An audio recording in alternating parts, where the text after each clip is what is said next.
Zdravo svima, moje ime je Kristina i dobrodošli u drugu epizodu Feminističke kuverice.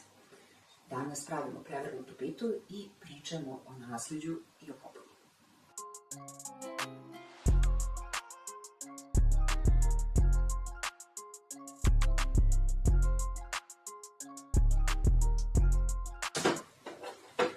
Govorimo o tradiciji, često govorimo o nasleđivanju, međutim činjenica je da mi, žene, ne nasleđujemo i uvek neke lepe stvari. Veoma često nasledimo i nepravdu. Nasledimo ideju da treba da trpimo. Nasledimo ideju da treba da ćutimo dok trpimo. Znate ono kada vam kažu ćuti. I baš zbog toga, ono što nas često uče je da je tradicija nešto što se ne propituje. Međutim, ja lično smatram da je upravo tradicija nešto što je jako bitno da propitujemo. Jer za nekoga je tradicija nasleđe i nešto lepo čega se seća. Međutim, za mnoge od nas tradicija ponekad podrazumeva i robiju. Kada kažemo pobuna, često zamišljamo nešto veliko, nešto snažno, nešto dramatično. Ali u stvarnosti pobuna ne mora nužno da podrazumeva neke velike stvari. Pobuna je možda kada prvi put u odraslom životu kažemo ne. Pobuna je kada odbijemo da igramo tuđu ulogu, odnosno ulogu koju je neko drugi predvideo za nas.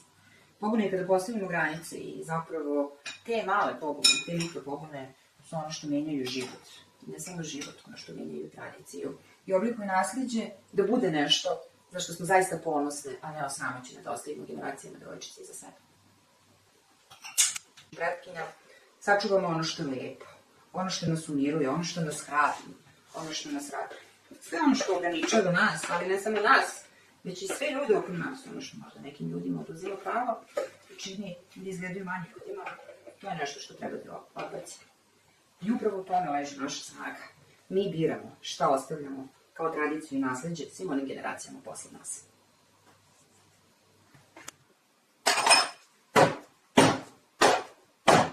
I sada dolazi jedan najzanimljiviji deo.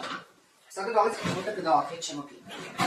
I baš kao i sa istorijom i tradicijom i sa nasleđem, ne moramo kompletno da ga odbacimo. Dovoljno je samo da ga malo izmenimo, da vidimo koju ćemo perspektivu da gledamo, da izaberemo ugao u kome ima smisla. Da mi postojimo, da ima smisla za nas. I na osnovu toga,